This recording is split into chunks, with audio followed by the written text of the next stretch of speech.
വിശുദ്ധ യോഹന്നാൻ എഴുതിയ സുവിശേഷം അധ്യായം 6 വാക്യങ്ങൾ 37 മുതൽ 44 വരെ. ജീവന്റെ അപ്പം.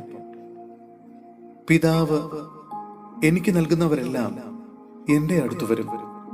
എന്റെ അടുക്കൽ വരുന്നവനെ ഞാൻ ഒരിക്കലും തള്ളിക്കളയുകയുമില്ല. ഞാൻ സ്വർഗത്തിൽ നിന്ന് ഇറങ്ങി വന്നിരിക്കുന്നത് എന്റെ ഇഷ്ടം പ്രവർത്തിക്കാനല്ല, എന്നെ അയച്ചവന്റെ ഇഷ്ടം നിറവേറ്റാനാണ്. അവിടുന്ന് എനിക്ക് നൽകിയവരിൽ ഒരുവനെ പോലും ഞാൻ നഷ്ടപ്പെടുത്താതെ അന്ത്യദിനത്തിൽ ഉയർപ്പിക്കണമെന്നതാണ് എന്നെ അയച്ചവന്റെ ഇഷ്ടം. പുത്രനെ കാണുകയും അവനിൽ വിശ്വസിക്കുകയും ചെയ്യുന്നവൻ ആരോ അവന് നിത്യജീവൻ ഉണ്ടാകണമെന്നതാണ് എന്റെ പിതാവിന്റെ ഇഷ്ടം. അന്ത്യദിനത്തിൽ അവനെ ഞാൻ ഉയർപ്പിക്കുകയും ചെയ്യും. സ്വർഗത്തിൽ നിന്ന് ഇറങ്ങി വന്ന അപ്പം ഞാനാണ് എന്ന് അവൻ പറഞ്ഞതിനാൽ യഹൂദർ അവനെതിരെ പിറുപിറുത്തു. അവർ പറഞ്ഞു, ഇവൻ ജോസഫിന്റെ മകനായ യേശുവല്ലേ? ഇവന്റെ പിതാവിനെയും മാതാവിനെയും നമുക്ക് അറിഞ്ഞുകൂടെ? പിന്നെ എങ്ങനെയാണ് ഞാൻ സ്വർഗത്തിൽ നിന്നിറങ്ങി വന്നിരിക്കുന്നു എന്ന് ഇവൻ പറയുന്നത്? യേശു അവരോട് പറഞ്ഞു, നിങ്ങൾ പരസ്പരം പിറുപിറുക്കേണ്ടതില്ല. എന്നെ അയച്ച പിതാവ് ആകർഷിച്ചാലല്ലാതെ ഒരുവനും എന്റെ അടുക്കലേക്ക് വരാൻ സാധിക്കുകയില്ല. അന്ത്യദിനത്തിൽ അവനെ ഞാൻ ഉയർപ്പിക്കും. സഹോദരരെ, വിശുദ്ധ പൗലോസ് ശ്ലീഹ കൊരിന്ത്യോസിലെ സഭയ്ക്ക് എഴുതിയ 1-ാം ലേഖനം അധ്യായം 6 വാക്യങ്ങൾ 12 മുതൽ 20 വരെ. പരിശുദ്ധാത്മാവിന്റെ ആലയം. എല്ലാം എനിക്ക് നിയമാനുസൃതമാണ്, എന്നാൽ എല്ലാം പ്രയോജനകരമല്ല.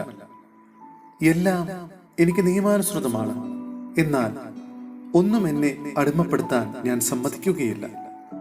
ആഹാരം ഉദരത്തിനും ഉദരം ആഹാരത്തിനും വേണ്ടിയുള്ളതാണ്. ദൈവം ഇവ രണ്ടിനെയും നശിപ്പിക്കും. ശരീരം ദുർവൃത്തിക്ക് വേണ്ടിയുള്ളതല്ല, പ്രത്യുത ശരീരം കർത്താവിനും കർത്താവ് ശരീരത്തിനും വേണ്ടിയുള്ളതാണ്. ദൈവം കർത്താവിനെ ഉയർപ്പിച്ചു, അവിടുത്തെ ശക്തിയാൽ നമ്മെയും അവിടുന്ന് ഉയർപ്പിക്കും. നിങ്ങളുടെ ശരീരങ്ങൾ ക്രിസ്തുവിന്റെ അവയവങ്ങളാണെന്ന് നിങ്ങൾക്ക് അറിഞ്ഞുകൂടെ? ക്രിസ്തുവിന്റെ അവയവങ്ങൾ എനിക്ക് വേശ്യയുടെ അവയവങ്ങളാക്കാമെന്നോ? ഒരിക്കലുമില്ല. വേശ്യയുമായി വേഴ്ച നടത്തുന്നവൻ അവളോട് ഏക ശരീരമായി തീരുന്നുവെന്ന് നിങ്ങൾക്ക് അറിവുള്ളതല്ലേ? എഴുതപ്പെട്ടിരിക്കുന്നത് പോലെ അവർ ഇരുവരും ഒരു ശരീരമായി തീരും. കർത്താവുമായി സംയോജിക്കുന്നവൻ അവിടുത്തോട് ഏകാത്മാവായി തീരുന്നു. വ്യഭിചാരത്തിൽ നിന്ന് ഓടി അകലുവിൻ. മനുഷ്യൻ ചെയ്യുന്ന മറ്റു പാപങ്ങളെല്ലാം ശരീരത്തിന് വെളിയിലാണ്. വ്യഭിചാരം ചെയ്യുന്നവനാകട്ടെ സ്വന്തം ശരീരത്തിനെതിരായി പാപം ചെയ്യുന്നു. നിങ്ങളിൽ വസിക്കുന്ന ദൈവദത്തമായ പരിശുദ്ധാത്മാവിന്റെ ആലയമാണ് നിങ്ങളുടെ ശരീരമെന്ന് നിങ്ങൾക്ക് അറിഞ്ഞുകൂടെ? നിങ്ങൾ നിങ്ങളുടെ സ്വന്തമല്ല, നിങ്ങൾ വിലയ്ക്ക് വാങ്ങപ്പെട്ടവരാണ്.